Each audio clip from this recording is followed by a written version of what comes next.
Esta é uma história sobre as cicatrizes invisíveis que o desprezo deixa no coração de um filho e sobre o silêncio calculado de quem decide que a melhor resposta não é o grito, mas a vitória absoluta. Prepare-se para conhecer a jornada de alguém que foi descartado como um erro por aqueles que deveriam amá-lo, sem que eles percebessem que, enquanto o humilhavam, ele já era o dono do tabuleiro onde eles jogavam. Antes de começarmos essa história incrível, não se esqueça de curtir o vídeo, se inscrever no canal e contar pra gente nos comentários de onde você está ouvindo essa história. O calor de dezembro em São Paulo é algo que se sente nos ossos, uma umidade pesada que gruda na pele e faz a cidade pulsar sob um céu cinzento de asfalto. Mas dentro do apartamento nos Jardins, o ar-condicionado central mantinha a temperatura em gélidos 18 graus, um contraste perfeito para o clima gélido que sempre reinou no coração da minha família. Eu me olhei no espelho do corredor antes de entrar na sala de jantar. O terno que eu usava era bom, mas para eles, nada que eu vestisse teria o brilho das conquistas de Isadora ou a solidez do nome de meu pai, Osório. O cheiro da ceia já dominava o ambiente. O cravo enterrado no presunto, o peru assado com ervas finas e aquele aroma característico de vinho caro que meu pai fazia questão de decantar com um ritual quase religioso. Margarida, minha mãe, ajustava os talheres de prata sobre a toalha de linho egípcio com uma precisão cirúrgica.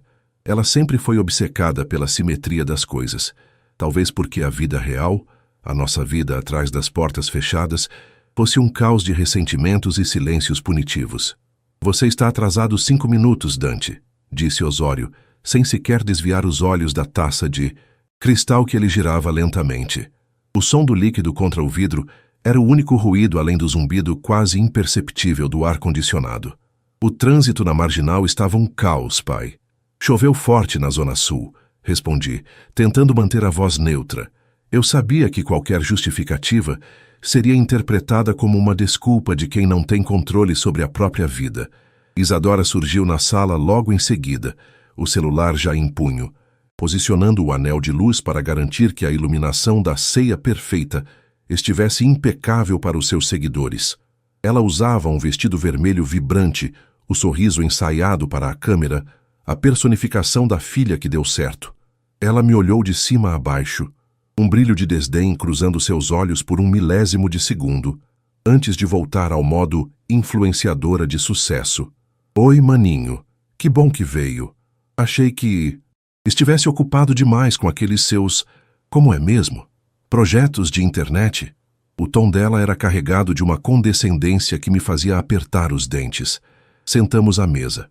O jantar seguiu o roteiro de todos os anos. Isadora falando sobre suas viagens para a Europa, sobre os contratos de publicidade que havia fechado e sobre como a vida de uma empresária de sucesso era exaustiva.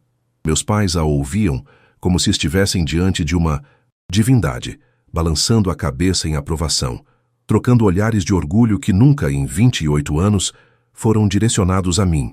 Para eles, eu era apenas o filho que não se encontrou, o jovem que abandonou o curso de Direito na USP para se aventurar em tecnologias que eles não compreendiam e que, aos olhos deles, não pagavam as contas. Eu permanecia em silêncio, mastigando o peru que parecia ter gosto de serragem. Eu sentia o peso do olhar de meu pai sobre mim. Era um olhar de decepção crônica. Eu era o borrão na fotografia perfeita da família. Bom, disse Osório, limpando os lábios com o guardanapo de tecido e encostando as costas na cadeira estofada. O tom de voz dele mudou. Ficou mais solene, quase teatral. Como é Natal? Margarida e eu decidimos que era hora de tomar uma atitude definitiva em relação ao seu futuro, Dante. Não podemos mais permitir que você continue nesse estado de inércia. Eu larguei o garfo. O som do metal batendo na porcelana ecoou como um tiro. Isadora imediatamente levantou o celular, apontando a lente para mim. Eu vi o brilho do reflexo da tela no vidro da cristaleira atrás dela. Ela estava gravando. Margarida estendeu a mão e colocou um envelope branco sobre a mesa, deslizando-o lentamente até chegar à minha frente. Nós conversamos muito, filho. Ela começou, com aquela voz suave que escondia uma crueldade velada. E percebemos que estar aqui, em São Paulo, perto de nós, só está atrasando o seu amadurecimento. Você se apoia no nosso conforto e não se esforça. Por isso, decidimos te dar um empurrão. Abri o envelope. Dentro, havia um cheque nominal no valor de R$ 10.000. Ao lado dele, uma passagem aérea, impressa em papel térmico, com um destino que eu conhecia bem apenas por fotos de viagens de mochileiros, Manaus. E o detalhe mais sórdido, era apenas de ida. R$ 10.000 é mais do que o suficiente para você se estabelecer em algum lugar longe daqui, onde ninguém te conhece pelo nosso sobrenome, continuou Osório, a voz agora firme e fria como o mármore da bancada. Queremos que você desapareça por um tempo, que tente ser alguém longe da nossa sombra. Se você fracassar lá, ao menos não terá que nos envergonhar diariamente com a sua presença nos jantares da vizinhança. Isadora deu uma risadinha baixa, focando a câmera do celular no meu rosto, esperando as lágrimas, o choque ou a súplica por piedade. Ela queria o conteúdo dramático para o seu vídeo de decisões difíceis em família. Eu conseguia imaginar a legenda que ela colocaria, ajudando meu irmão a encontrar seu caminho. Foi difícil, mas necessário. Eu olhei para o cheque. R$ 10.000. Para eles, aquilo era o preço de uma bolsa de grife da Isadora. Para mim, eles achavam que era uma esmola de despedida. Olhei para a passagem. Manaus. Eles me queriam a milhares de quilômetros de distância, num lugar onde eu não pudesse macular a imagem de perfeição que eles construíram. Senti um calor estranho subindo pelo meu pescoço, mas não era raiva. Era uma vontade quase incontrolável de rir. Eles não faziam ideia. Eles achavam que eu estava passando fome naquele meu apartamento, alugado na República, onde as paredes tinham infiltrações e o elevador quebrava toda semana. Eles achavam que as madrugadas que eu passava em claro, com os olhos ardendo diante de 3 monitores, eram desperdiçadas em jogos ou bobagens.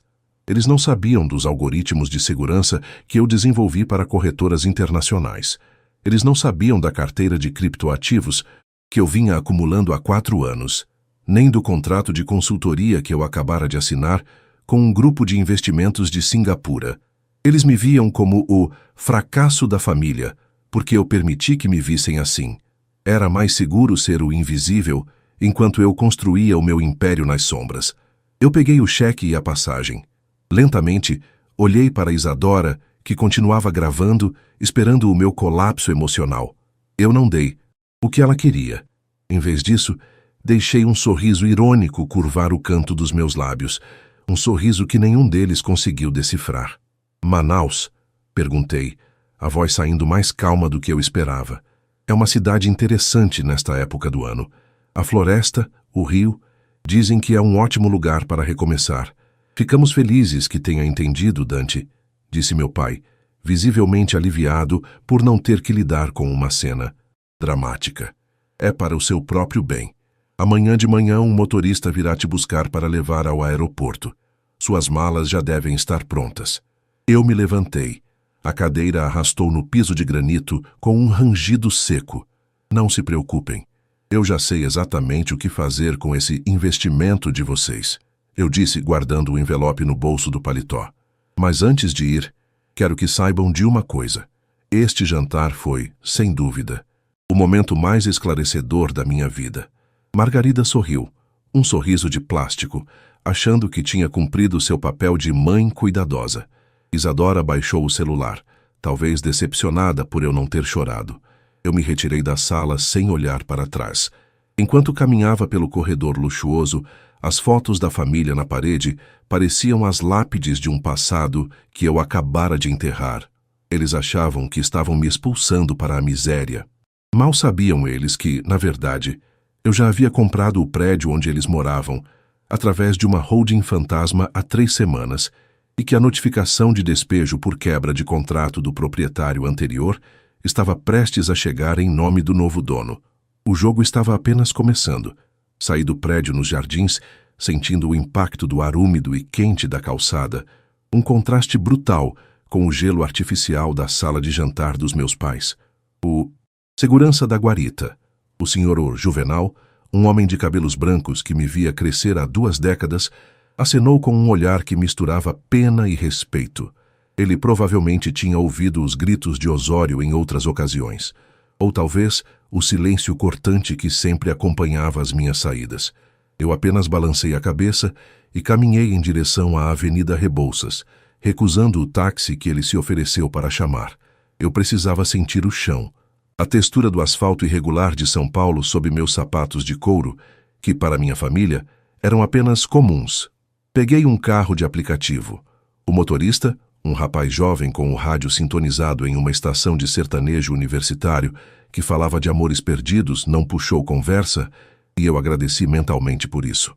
Enquanto cruzávamos a cidade em direção ao centro, eu olhava pela janela as luzes de Natal penduradas nos postes da Paulista. Elas pareciam tristes, artificiais, como o sorriso que Isadora treinou durante anos para vender uma felicidade que não existia. Cheguei ao meu refúgio na República por volta das 11 da noite. O prédio onde eu morava era o oposto do condomínio de luxo dos meus pais.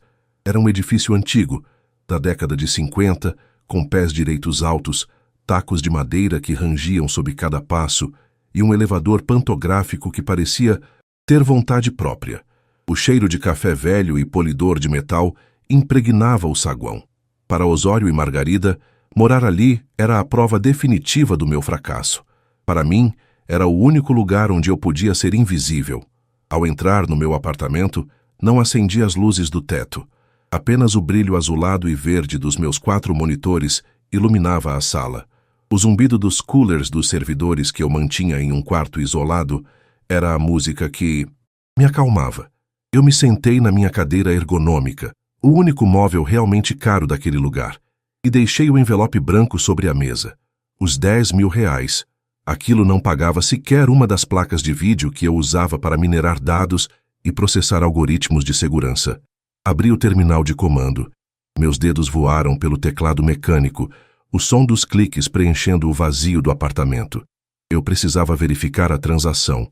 Há 3 meses, através de uma complexa rede de empresas de fachada sediadas no exterior e uma holding registrada em Curitiba, eu havia finalizado a compra do edifício Imperial, o prédio onde meus pais moravam.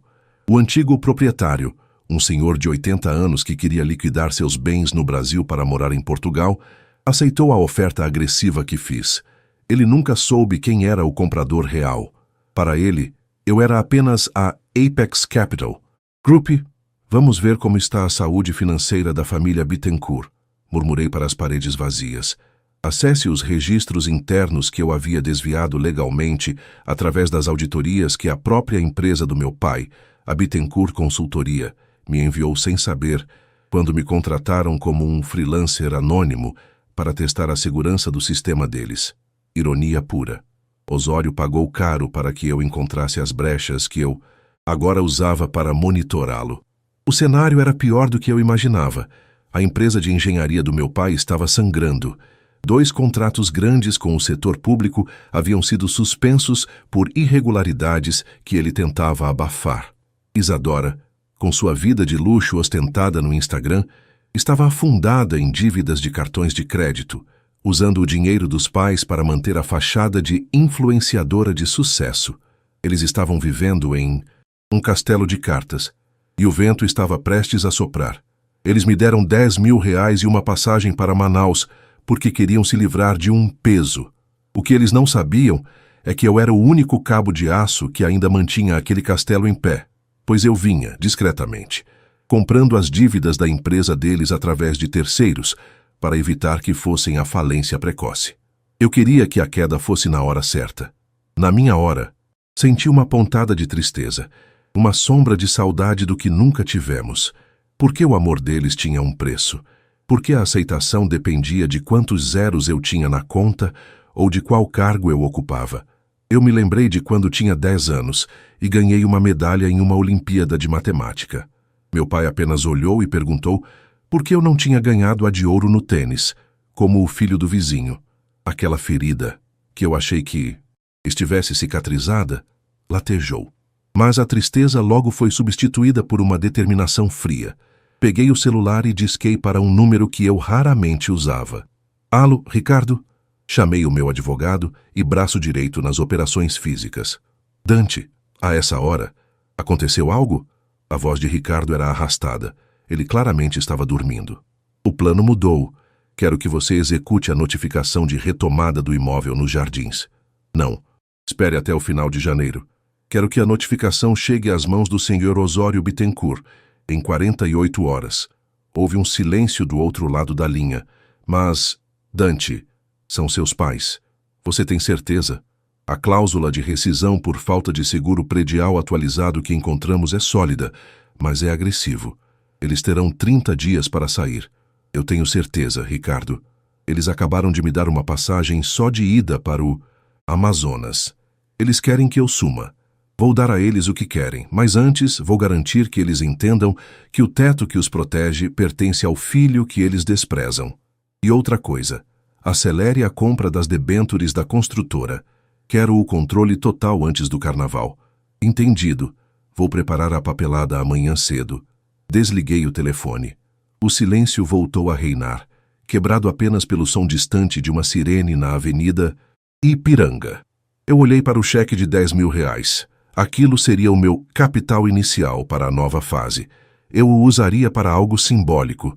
Talvez doasse para um abrigo de animais em nome do Osório, apenas para que ele recebesse o recibo de agradecimento. Fui até a cozinha e preparei um café forte. O calor da caneca nas minhas mãos me trazia de volta à realidade. Eu não ia para Manaus, pelo menos não da forma que eles imaginavam. Eu usaria a passagem. Eu faria o check-in. Eu deixaria que Isadora postasse a foto do meu embarque rumo ao recomeço. Mas eu desceria na escala em Brasília e voltaria para São Paulo em um jato particular, instalando-me em um hotel de luxo que eles nem sonhavam que existia para assistir de camarote ao desmoronamento do mundo de privilégios que eles usavam para me humilhar. Amanhã de manhã, o motorista viria. Eu teria que fazer a performance da minha vida. O filho derrotado, o jovem sem rumo, o fracassado que aceita a esmola dos pais. Eu guardaria cada palavra de desprezo que Osório certamente diria no rádio do carro, cada olhar de superioridade de Margarida. Eu guardaria tudo isso como combustível. Eu não sou um monstro. Eu sou apenas o resultado do que eles criaram. Eles queriam que eu aprendesse a viver por conta própria, não era?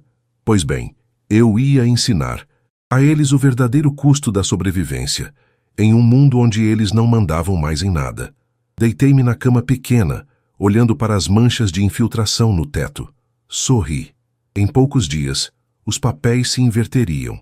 Eles estariam no meu lugar, e eu estaria decidindo se lhes daria um envelope branco ou apenas o silêncio que eles tanto me dedicaram.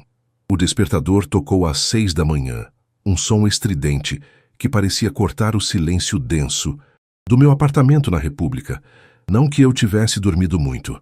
Passei a maior parte da madrugada monitorando as flutuações da Bolsa de Valores de Tóquio e garantindo que os fundos para a aquisição final das debêntures da Bittencourt Engenharia estivessem blindados em contas de custódia. Mas para o mundo exterior, eu precisava parecer o filho derrotado que mal conseguiu fechar os olhos de preocupação com o futuro incerto. Preparei um café coado, forte e sem açúcar, sentindo o vapor quente bater no meu rosto enquanto observava o sol nascer por entre os prédios cinzentos do centro de São Paulo. O cheiro de asfalto molhado pela chuva da noite anterior subia da rua, misturando-se ao aroma do café barato que eu fazia questão de manter ali para me lembrar de onde comecei. Tomei o último gole, lavei a caneca com uma meticulosidade quase obsessiva e fechei a mala de lona, desgastada que eu usaria para o meu teatro. Dentro dela, pouca coisa. Algumas roupas velhas e o meu laptop principal, o meu verdadeiro poder. Às 7h30, o interfone tocou. Era o motorista particular de meu pai. Senhor Dante? O senhor Osório pediu para buscá-lo. Estou aqui na frente. A voz do homem era impessoal, profissional. Desci as escadas, já que o elevador pantográfico havia decidido entrar em greve novamente. O peso da mala no meu ombro era simbólico. Eu me sentia leve, na verdade. Cada degrau que eu descia era um passo para longe da versão de mim que eles tentaram aniquilar. O carro era um sedã preto impecável, com bancos de couro que cheiravam a novo e um silêncio interior que isolava o caos da Cracolândia logo ali na esquina. O motorista, um homem chamado Vanderlei, que trabalhava para a família há anos, evitou meu olhar pelo retrovisor. Talvez ele soubesse. Em casas como a dos Bittencourt, as paredes têm ouvidos e os funcionários são os primeiros a saber quem caiu em desgraça. Fizemos uma parada rápida nos jardins antes de seguir para o aeroporto de Cumbica. Meu pai insistira que eu me despedisse formalmente de minha mãe. Para manter as aparências com os vizinhos, ele dissera por mensagem, ao entrar na sala onde, poucas horas antes, eu fora humilhado, encontrei Margarida, tomando seu chá de ervas finas.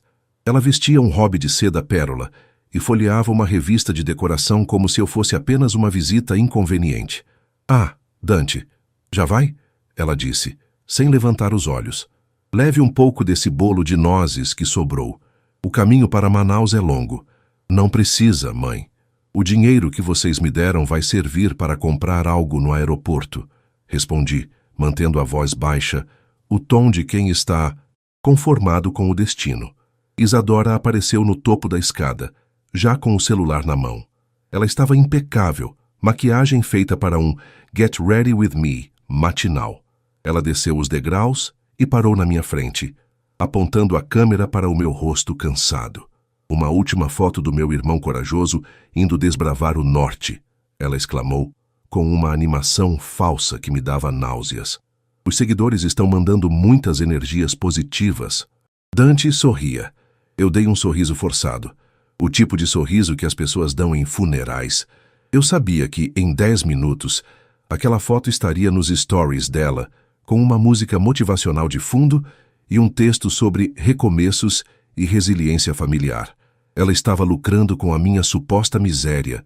Osório saiu do escritório, com sua pasta de couro de jacaré sob o braço. Ele me olhou de cima a baixo, um olhar frio que buscava qualquer sinal de rebeldia. Não encontrou nada além de uma submissão bem encenada. Faça valer o investimento, Dante, disse ele, batendo no meu ombro com uma força desnecessária. Não nos ligue pedindo mais. Esse cheque é o seu ponto final conosco, até que você tenha algo de concreto para mostrar, se é que um dia terá. Eu entendo, pai. Vocês não ouvirão falar de mim por um bom tempo, eu disse, e aquela era a única verdade absoluta naquela sala. O trajeto até Guarulhos durou uma eternidade sob o trânsito pesado da Via Dutra. O som dos pneus no asfalto ranhurado e o cheiro de querosene de aviação que começava a invadir a cabine conforme nos aproximávamos do Terminal 3 criavam uma atmosfera de fim de mundo. Vanderlei me deixou no desembarque. Ele apertou minha mão com uma rapidez nervosa e partiu, deixando-me sozinho com minha mala de lona e um envelope cheio de mentiras no bolso. Entrei no saguão do aeroporto. O caos humano, o som dos anúncios de voos em vários idiomas, o tilintar dos carrinhos de bagagem, eu me senti, pela primeira vez em anos, completamente livre. Caminhei em direção ao balcão da companhia aérea. Fiz o check-in do voo para Manaus e despachei a mala de lona. Eu precisava que meu nome constasse na lista de passageiros e que minha bagagem chegasse ao destino. Era a prova digital de que eu havia partido, mas assim que recebi o cartão de embarque, não me dirigi ao portão. Em vez disso, caminhei até o banheiro mais afastado do terminal de luxo. Lá, retirei do fundo da minha mochila de mão um terno de corte impecável, feito sob medida, que eu mantinha escondido. Troquei de roupa, ajeitei o nó da gravata de seda azul marinho e guardei os óculos de armação simples, substituindo-os por um modelo de grife que mudava completamente a expressão do meu rosto. Saí do banheiro e me dirigi à área de táxis executivos. O Dante que meus pais conheciam, o fracassado, o invisível, acabara de embarcar simbolicamente para o exílio. O Dante que voltava para a cidade era o dono do jogo. Enquanto o carro me levava de volta para o centro de São Paulo, desta vez para um loft que eu mantinha alugado em segredo no Itaim Bibi, meu celular vibrou. Era uma notificação do sistema de segurança que eu instalei no condomínio dos Jardins. Meus pais estavam em casa. Isadora provavelmente estava gravando um vídeo sobre como é difícil dizer adeus. Eles não sabiam, mas o oficial de justiça, acompanhado de Ricardo, meu advogado, acabara de tocar a campainha. Abri o aplicativo que me dava acesso às câmeras ocultas que eu havia instalado na sala de estar deles meses atrás. sob o pretexto de melhorar o Wi-Fi, para o meu pai. A imagem era nítida. Eu vi o momento exato em que Osório abriu a porta, ainda com aquele ar de superioridade, que se transformou em confusão ao ver o documento oficial nas mãos do homem de terno cinza. Notificação de retomada de imóvel? A voz de Osório saiu abafada pelo alto-falante do meu celular, mas o tom de choque era inconfundível. Isso deve ser um erro. Eu pago o aluguel desta cobertura para a holding há 5 anos. O contrato foi rescindido por quebra de cláusula contratual referente ao seguro predial e modificações estruturais não autorizadas, senhor, disse a voz calma do oficial.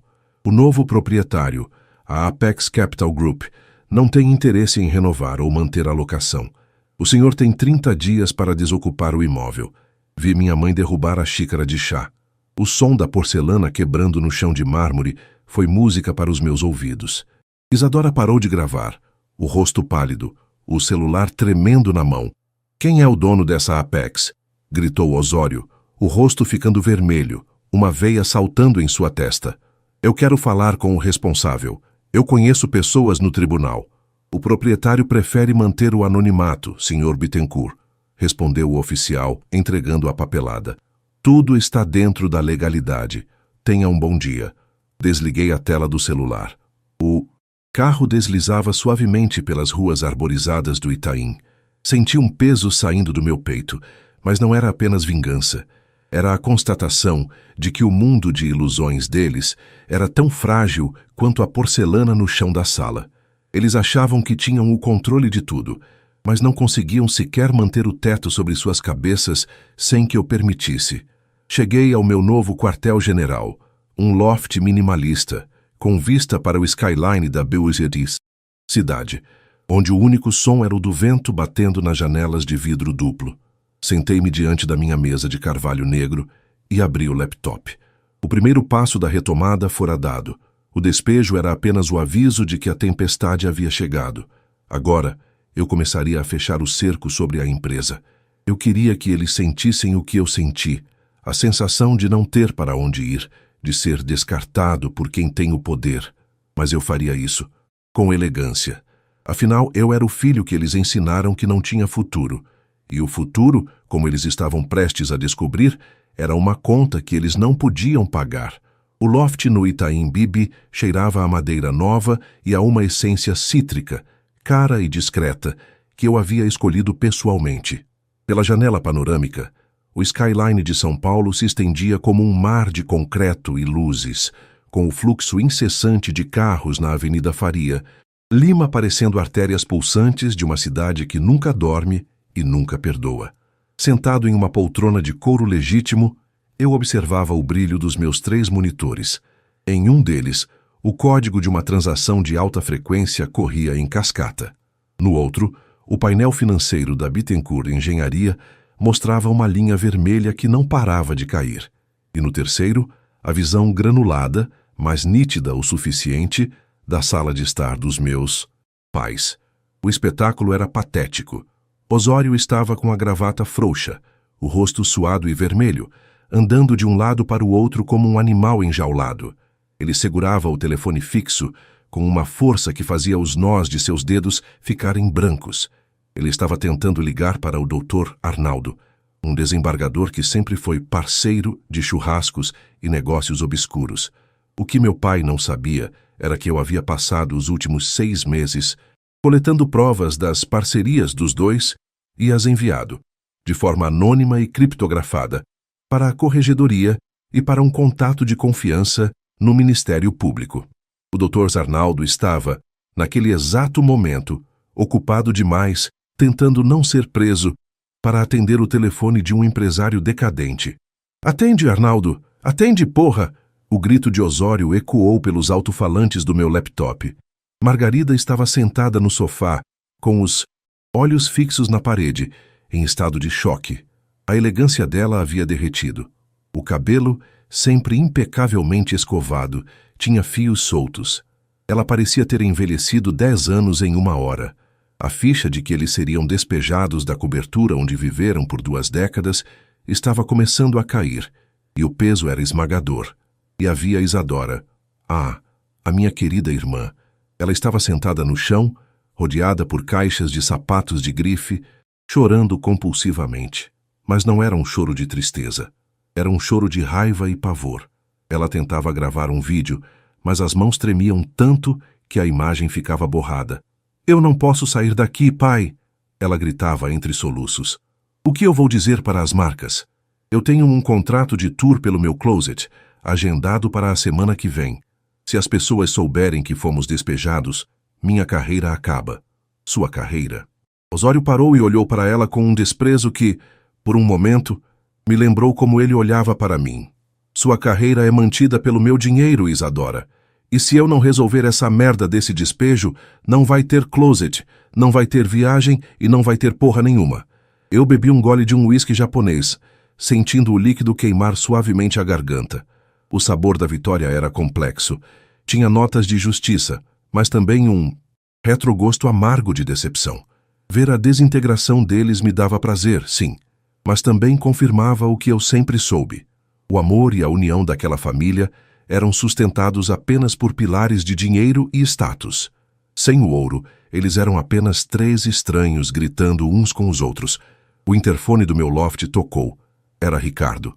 Autorizei a entrada e, poucos minutos depois, meu advogado entrou no ambiente carregando uma pasta de couro. Preta. Ele parecia exausto, mas tinha um sorriso contido no rosto. A notícia já correu a Faria Lima, Dante, disse ele, sentando-se à mesa. O mercado descobriu que a Bittencourt Engenharia recebeu uma notificação de despejo por falta de garantias contratuais. As ações da empresa na B3 caíram 12% em 2 horas. Os outros sócios estão em pânico. Eles acham que o Osório está escondendo uma falência iminente. E ele está, respondi, girando o gelo na minha taça. Só que nem ele sabe a gravidade ainda. Como está a nossa posição nas debêntures? Temos 45% da dívida total deles em nossas mãos através da Apex. Ricardo abriu a pasta e me entregou um gráfico. Se executarmos o vencimento antecipado agora, alegando insolvência do fiador, o seu pai perde o controle majoritário da empresa em 72 horas. Eu olhei para o gráfico. A Bittencourt Engenharia. O orgulho de 3 gerações estava a um clique de distância de se tornar minha. Eu poderia fechá-la, liquidar os ativos e deixar meu pai na rua da amargura. Ou poderia fazer algo mais refinado. Ainda não, Ricardo. Quero que eles sintam o aperto. Quero que eles tentem vender os bens para salvar a empresa. Quero ver a Isadora vendendo as bolsas dela em sites de desapego para pagar o condomínio. Quero ver o Osório implorando por um empréstimo em bancos que eu já instruí meus contatos a negarem. Você é um estrategista cruel, Dante, Ricardo comentou, mas não havia julgamento na voz dele. Apenas admiração profissional. Mas me diga uma coisa. Por que Manaus? Por que você deixou que eles achassem que você foi para lá? Porque no Amazonas eles não têm olhos, respondi, levantando-me e caminhando até a janela. Eles acham que eu estou sofrendo no calor, tentando sobreviver com 10 mil reais. Enquanto eles olham para o norte, eu estou aqui nas sombras do sul, cortando os fios que sustentam o mundo deles. O elemento surpresa é a minha maior arma. Se eles souberem que sou eu, eles vão tentar usar o sentimentalismo. Vão dizer que erraram, que me amam. Eu não quero ouvir mentiras. Eu quero que eles paguem a conta do desprezo. Nesse momento, meu celular pessoal, o número que eles conheciam, vibrou. Era uma mensagem de Margarida. Dante, meu filho, as coisas estão difíceis aqui. Seu pai está muito nervoso. Como você está em Manaus? Conseguiu chegar bem? Por favor, nos dê notícias. Precisamos de união agora. Eu li a mensagem e senti uma risada seca subir pelo peito. Precisamos de união agora. Onde estava essa necessidade de união quando me entregaram a passagem de ida? Onde estava o amor materno quando ela deslizou aquele cheque de esmola pela mesa como se estivesse limpando uma sujeira? Não respondi. Em vez disso, bloqueei o número. Voltei para a tela que mostrava a sala de jantar. Osório agora estava sentado na cabeceira da mesa, a mesma onde ele me humilhara. Ele tinha a cabeça entre as mãos. O silêncio na sala era tão pesado que eu quase podia senti-lo através da conexão de internet. Eles haviam percebido que ninguém viria salvá-los. Os amigos não atendiam. O poder havia evaporado. Ricardo, chamei, sem desviar os olhos da tela. Amanhã de manhã, envie uma proposta de compra para os sócios minoritários da Bittencourt. Ofereça 10% acima do valor de mercado atual, mas com a condição de sigilo total sobre a identidade do comprador. Quero ser o dono da cadeira dele antes do próximo jantar de domingo. Considere feito. Mas, Dante, e quando eles descobrirem? Quando você vai se revelar? Eu observei a imagem de meu pai, um homem que sempre se achou um gigante, agora reduzido a um vulto encolhido em uma sala luxuosa que não lhe pertencia mais. No dia do despejo físico, respondi calmamente. Eu quero estar na calçada quando o caminhão de mudança chegar. Eu quero ver a expressão no rosto dele quando ele perceber que o filho fracassado é, na verdade, o homem que comprou o seu destino. Ricardo se retirou, deixando-me sozinho com meus fantasmas e meus planos. O vento batia contra o vidro do loft, um som constante e solitário. Olhei para o relógio. Em Manaus, o voo em que meu nome estava registrado acabara de pousar. O sistema da companhia aérea enviaria um e-mail de confirmação para o endereço que meu pai monitorava. Para todos os efeitos, eu estava a milhares de quilômetros de distância, perdido na imensidão da floresta. Mas, na verdade, eu nunca estive tão perto de destruir o que restava do orgulho deles. A noite estava apenas começando, e eu ainda tinha muitos algoritmos para rodar. A Bittencourt Engenharia não era apenas uma empresa, era o símbolo da opressão que sofri, e eu não ia apenas comprá-la. Eu ia reformulá-la do zero, apagando cada vestígio do nome de Osório daquelas paredes. A chuva de verão em São Paulo não é uma bênção, é um castigo cinzento que lava a fuligem dos prédios e inunda as avenidas, transformando o trânsito em um organismo paralisado e barulhento. Do 30º andar do meu loft no Itaim, eu observava os pingos gordos martelarem contra o vidro reforçado. O som era abafado, um tamborilar constante que servia de trilha sonora para a minha vigília. No meu colo, o laptop aquecia minhas coxas, emitindo um zumbido eletrônico que era o único sinal de vida. No ambiente escuro, eu estava monitorando as redes sociais de Isadora. A queda dela era, de certa forma, mais rápida e mais pública do que a do meu pai. O mundo dos influenciadores é um tribunal de espelhos.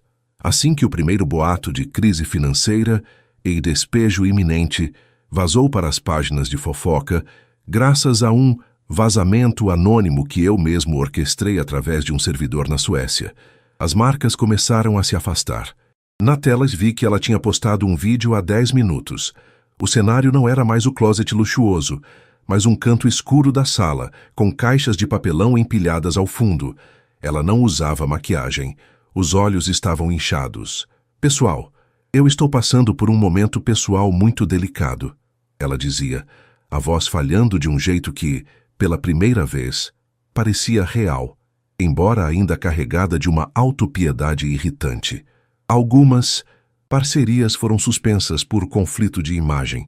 É inacreditável como as pessoas te abandonam quando o céu fica nublado.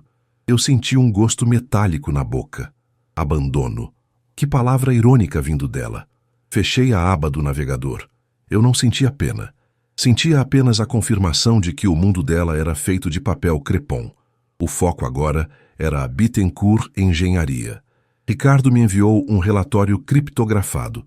Osório estava desesperado. Ele havia colocado à venda a Mercedes blindada e a lancha que mantinha em uma marina no Guarujá. O problema para ele era que, no mercado de luxo, o cheiro de desespero atrai tubarões. Ninguém queria pagar o preço justo. Todos sabiam que ele precisava de liquidez imediata para tentar deter a Apex Capital Group, ou seja, eu. De repente, o celular que eu mantinha para contato com a família começou a tocar. O nome Margarida brilhava na tela. Eu respirei fundo, ajustando a minha voz para o tom de alguém que estava vivendo em um albergue úmido no coração da Amazônia. Atendi. Oi, mãe. Minha voz saiu arrastada, cansada. Dante, graças a Deus você atendeu.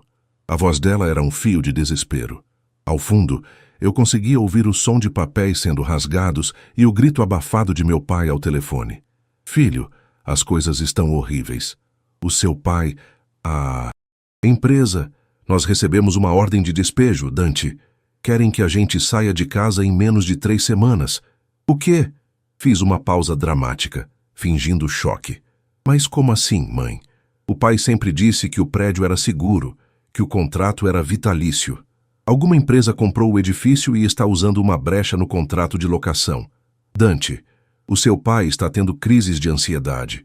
Nós tentamos falar com todos os nossos contatos, mas ninguém atende. Até o Dr. Arnaldo sumiu. Dante, eu sei que nós te mandamos para longe, mas você tem algum dinheiro aí? Aquele cheque que te demos, você ainda tem alguma coisa? A audácia dela era quase admirável. Eles me expulsaram com 10 mil reais e agora, menos de uma semana depois, estavam me pedindo o dinheiro de volta para tentar tapar um buraco de milhões. Mãe, o dinheiro, eu usei parte dele para pagar 6 meses adiantados em uma pensão aqui em Manaus. Menti, sentindo um prazer sombrio em cada palavra. O resto eu gastei com equipamentos básicos de trabalho. Eu não tenho nada agora. Na verdade, estou procurando emprego em uma loja de informática aqui no centro. O calor aqui é insuportável, mãe. Minha pele está cheia de brotoejas e o quarto não tem nem ventilador direito. Ouvi um soluço do outro lado. Não era de pena por mim. Eu sabia. Era o choro de quem percebe que a última tábua de salvação é um graveto podre. Entendo, ela disse, a voz subitamente fria. Bom, se você não tem como ajudar, tente ao menos não gastar o que sobrou. Pode ser que precisemos que você volte para... Bem, nem sei para onde vamos. Sinto muito, mãe. Espero que o pai resolva isso. Ele é o grande Osório Bittencourt, não é? Ele sempre encontra uma saída. Desliguei antes. Que ela pudesse responder. Joguei o celular sobre o sofá e me levantei. A ironia era que, enquanto eu falava com ela, meus dedos na outra mão operavam o mouse, finalizando a compra de mais 5% das ações de um sócio minoritário que estava louco para pular do barco. Eu agora detinha 51% da Bittencourt Engenharia. O controle era meu. Eu era, legalmente, o chefe do meu pai. O obstáculo real agora era a transição física. Eu precisava garantir que o despejo ocorresse sem entraves legais de última hora. Ricardo me avisou que Osório havia contratado um escritório de advocacia agressivo da Avenida Paulista para tentar uma liminar de suspensão. Eu precisava neutralizar isso. Ricardo, entre em contato com o departamento jurídico da holding que administra o prédio. Ordenei quando ele atendeu minha chamada de vídeo. Quero que você apresente o laudo técnico de danos estruturais que as reformas ilegais do meu pai causaram no terraço da cobertura, aquela piscina que ele instalou sem autorização do condomínio há 5 anos. Use isso como prova de risco iminente de desabamento. Nenhuma liminar se sustenta diante de risco de morte. Isso vai acelerar o processo, Dante. Eles podem ser retirados com auxílio policial em questão de dias se o juiz entender a gravidade. Ricardo ajustou os óculos, olhando para os documentos na tela. Mas você tem certeza de que quer ir tão longe? Deixar seus pais na calçada com a polícia? Eles não se importaram se eu teria onde dormir em Manaus. Eles não se importaram se eu seria assaltado, se passaria fome ou se morreria de uma doença tropical sem assistência. Eles me deram um cheque de 10 mil e disseram, desapareça. Eu estou apenas seguindo a lógica deles, Ricardo. O mundo é dos fortes. Não foi isso que o Osório me ensinou desde os 7 anos? Pois bem, eu provei ser o mais forte. A sensação de poder era inebriante, mas havia um vazio que eu não conseguia ignorar. Eu olhava para as fotos da minha infância que eu havia digitalizado. Poucas, pois eu raramente era o centro das atenções. Em todas elas, eu parecia um intruso, o filho que não combinava com o cenário. A vingança estava sendo executada com perfeição cirúrgica, mas a cicatriz emocional ainda ardia. Eu passei o resto da noite revisando os planos para a nova estrutura da empresa. Eu ia mudar o nome. Bittencourt seria apagado da fachada. A empresa passaria a se chamar Nexus Infraestrutura. Eu ia focar em tecnologia sustentável, algo que meu pai sempre chamou de frescura de quem não quer lucrar. Antes de dormir, olhei uma última vez para a câmera da sala deles. A luz estava apagada, mas eu conseguia ver o brilho do cigarro de meu pai na varanda. Ele não fumava há 15 anos. O estresse o trouxera de volta ao vício. Ele parecia pequeno, as costas curvadas sob o peso de um império que já não existia. Eu fechei o laptop com um estalo seco. Amanhã seria o dia em que o oficial de justiça voltaria com a decisão sobre o risco estrutural. O tempo de Osório no topo havia acabado, e o meu exílio na escuridão também. O dia amanheceu, com aquele mormaço típico de São Paulo, um calor que parece brotar do próprio asfalto e que faz o ar vibrar sobre os capôs dos carros. Eu estava estacionado a meia quadra do edifício nos jardins, dentro de um SUV blindado com vidros escurecidos, o motor ligado apenas para manter o ar-condicionado funcionando. O cheiro de couro novo do carro e o leve aroma de um café premium que eu havia pegado no caminho eram o meu único conforto. Eu era um espectador invisível, um fantasma observando o próprio passado ser empacotado. Pelas câmeras que eu ainda acessava, vi o movimento começar cedo, mas não era o movimento de uma mudança organizada, era o caos de um naufrágio. O juiz havia indeferido a liminar de Osório em tempo recorde, aceitando o laudo de risco estrutural que Ricardo e eu havíamos facilitado. A ordem era de desocupação imediata. Às 9 da manhã, o carro do oficial de Justiça encostou, seguido por 2 viaturas da Polícia Militar. Um procedimento padrão para evitar resistência em áreas nobres. O som das sirenes desligando, mas as luzes ainda piscando, refletia nas janelas de vidro fumê das coberturas vizinhas. Eu conseguia imaginar as fofocas nos grupos de WhatsApp do condomínio. Os Bittencourt, os intocáveis, estavam sendo retirados pela polícia. Está pronto, Dante? A voz de Ricardo veio pelo viva voz do carro. Ele já estava lá fora, acompanhando o oficial como representante da Apex Capital. Estou apenas observando, Ricardo. Pode prosseguir. Garanta que nada saia daquela casa que não pertença estritamente a eles. O mobiliário fixo e as obras de arte que foram dadas como garantia na compra da dívida ficam. Eu vi, através do para-brisa, quando meu pai saiu no portão. Ele estava envelhecido, a postura ereta de quem mandava em centenas de funcionários. Havia sumido. Ele vestia uma camisa polo amassada e segurava uma pasta de documentos com as mãos trêmulas. Logo atrás, Margarida vinha com um lenço no rosto, tentando se esconder dos olhares curiosos dos zeladores dos prédios vizinhos. E Isadora estava em transe. Ela carregava 3 malas de grife, mas tropeçava nos próprios pés, o celular guardado no bolso, sem nenhuma vontade de filmar. Aquela experiência. O barulho do caminhão de mudança encostando era um som seco, metálico. Os carregadores começaram a subir. Eu fechei os olhos por um segundo e quase pude sentir o cheiro de pó que sobe quando se arrasta um tapete que não sai do lugar há 20 anos. Lembrei-me de quantas vezes eu fui mandado para o meu quarto naquele apartamento para não atrapalhar as recepções importantes. Lembrei-me do som das risadas falsas e dos brindes com champanhe que celebravam contratos que eu, secretamente, ajudava a revisar no sistema. De repente, meu celular vibrou. Mais uma vez. Margarida, eu atendi. Dante, a voz dela era um sussurro sufocado pelo choro. Eles chegaram. A polícia está aqui. Estão levando tudo, Dante. Estão dizendo que até o piano que era da minha mãe não pode sair porque faz parte dos espólio garantidor.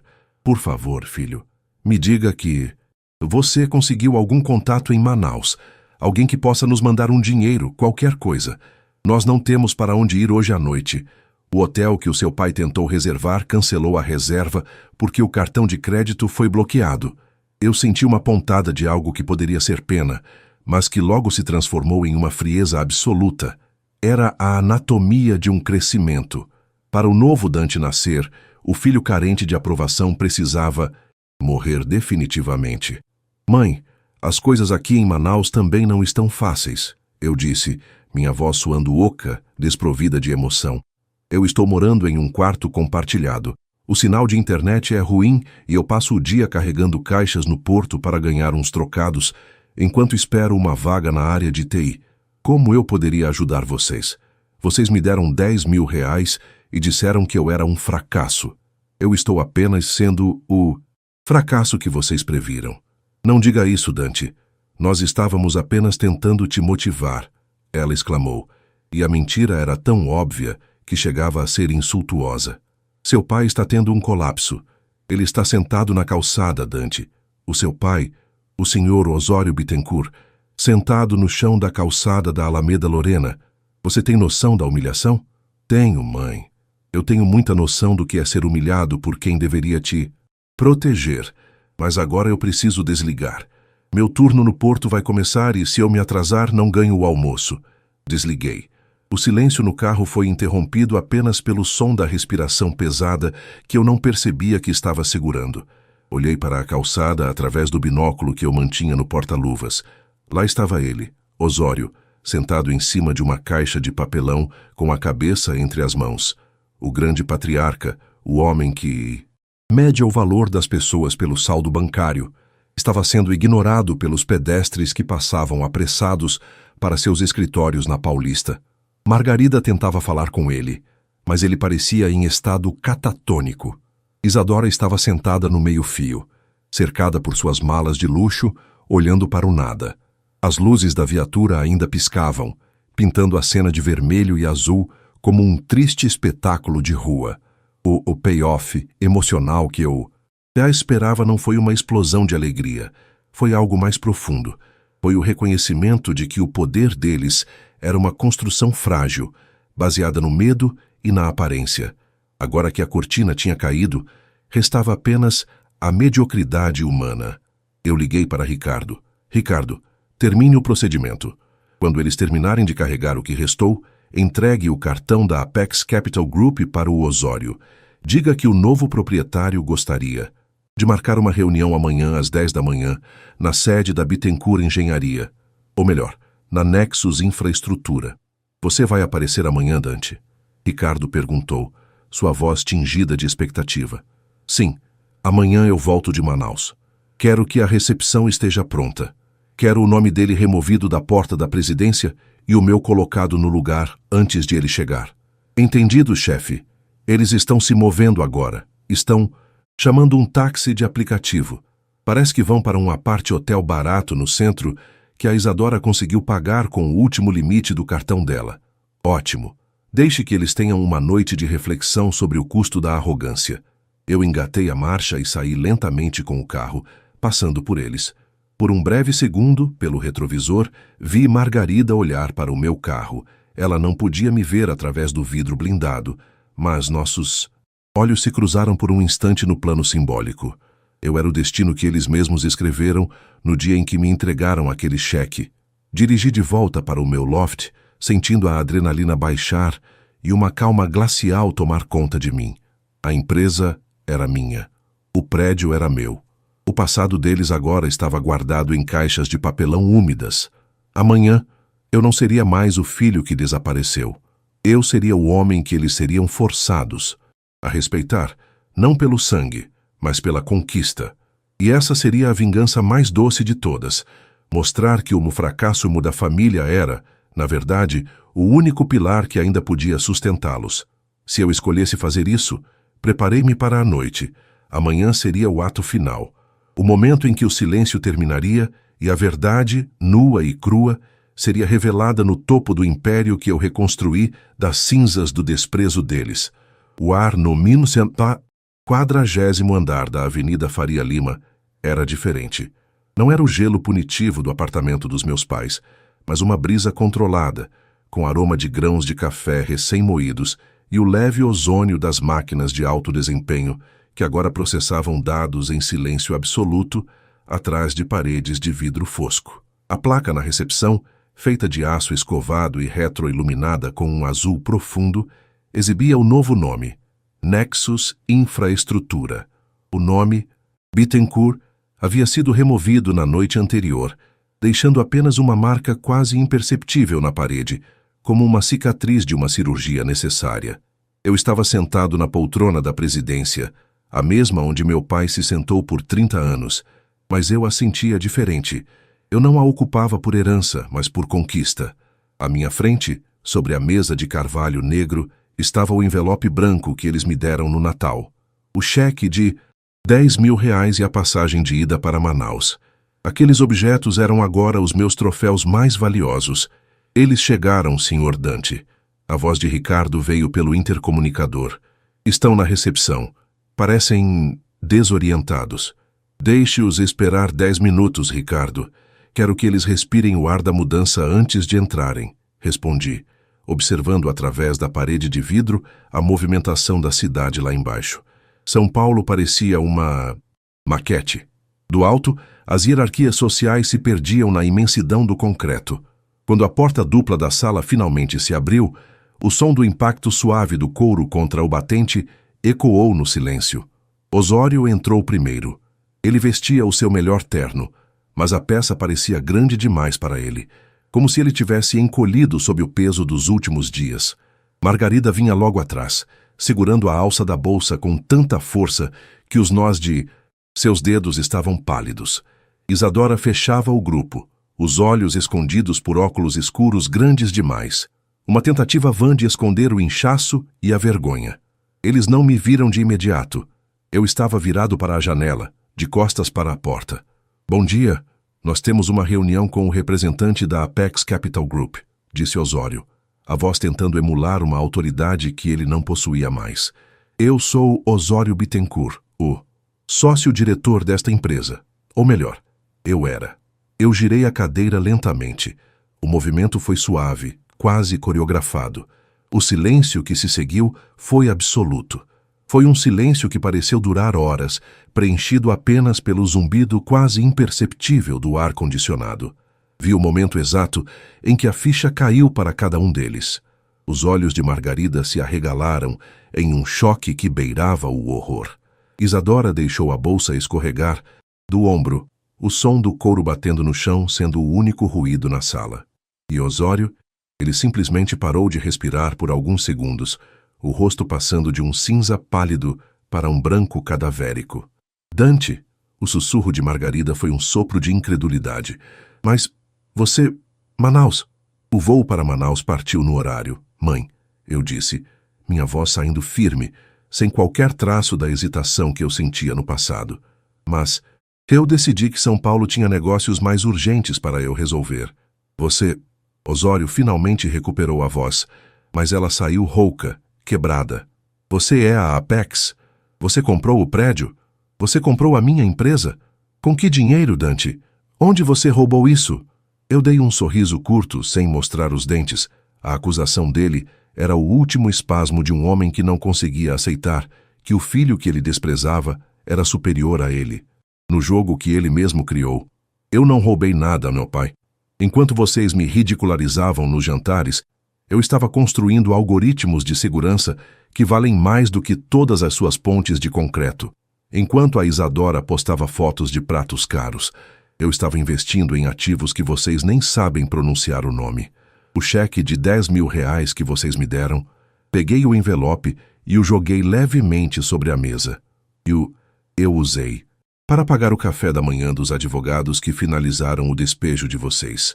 Osório desabou em uma das cadeiras de couro à frente da mesa. Ele parecia um homem de 100 anos. Por que, Dante? Ele perguntou, olhando para o chão. Por que destruir a sua própria família? Família. Eu me levantei e caminhei até a frente da mesa, ficando cara a cara com ele. Família é quem apoia, pai.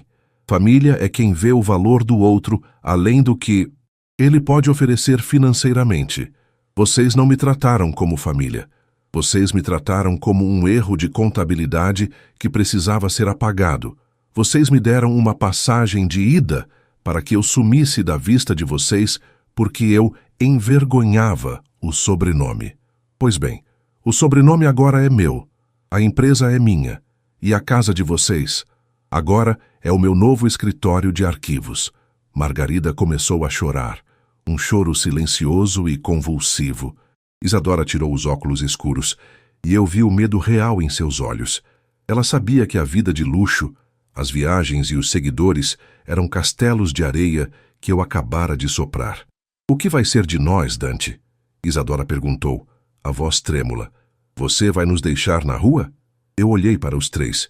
Por um momento, senti o peso da vingança. Era doce, sim, mas também era solitária. Eu poderia destruí-los completamente. Poderia deixá-los sem um centavo, assistindo-os tentar sobreviver em um mundo que eles nunca conheceram de verdade. Mas eu não era como eles. Eu não precisava do sofrimento deles para me sentir poderoso. Eu não vou deixá-los na rua, eu disse, e vi um brilho de esperança surgir no rosto de Margarida. Mas as regras mudaram. A cobertura nos jardins vai ser vendida para cobrir as dívidas que o Osório acumulou. Vocês vão se mudar para o meu antigo apartamento na República. O aluguel está pago por 1 ano. É um lugar bom para aprenderem o valor de cada real. Na República. Isadora fez uma careta de desgosto, mas logo a suprimiu ao ver o meu olhar. Sim, na República. Onde os elevadores quebram e o cheiro de café velho impregna as paredes. Onde eu vivi enquanto vocês viajavam para Paris. E quanto à empresa, pai, você está oficialmente aposentado.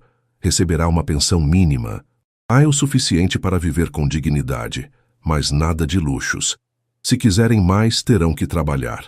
Isadora, se você realmente é uma estrategista de marketing, o departamento de mídias sociais da Nexus tem uma vaga de estagiária aberta. O salário é o piso da categoria. Osório levantou a cabeça. Havia uma chama de ódio em seus olhos, mas ela foi rapidamente apagada pela exaustão. Ele sabia que não tinha cartas para jogar. Eu detinha todas as notas promissórias, todos os contratos, toda a vida deles em minhas pastas digitais. Você venceu, Dante, ele disse, a voz quase inaudível. Eu não venci, pai. Eu apenas sobrevivi ao que vocês fizeram comigo. E aprendi a prosperar no silêncio que vocês me impuseram. Eles se retiraram da sala um a um. Margarida tentou me abraçar, mas eu recuei um passo. Um gesto sutil que dizia mais do que 1000 palavras. O perdão não é algo que se conquista com um despejo. É algo que se constrói com o tempo. E o nosso tempo ainda estava parado no dia de Natal. Quando a porta se fechou e eu fiquei sozinho novamente, o silêncio da sala de presidência pareceu mais leve. Eu caminhei até a janela e olhei para o horizonte. O sol de janeiro brilhava intensamente sobre São Paulo. Peguei o celular e vi uma notificação. Era um alerta de uma das minhas empresas de tecnologia em Singapura. O mundo continuava girando. Eu não era mais o fracasso da família. Eu era o homem que transformou o desprezo em império e, enquanto observava a cidade a meus pés, percebi que a maior vingança não foi tirar a casa ou a empresa deles. Foi mostrar que, mesmo sem o amor deles, eu me tornei alguém que eles nunca teriam a coragem de ser. O capítulo da dor estava encerrado. O capítulo do meu império estava apenas começando. E, desta vez, eu escreveria as regras.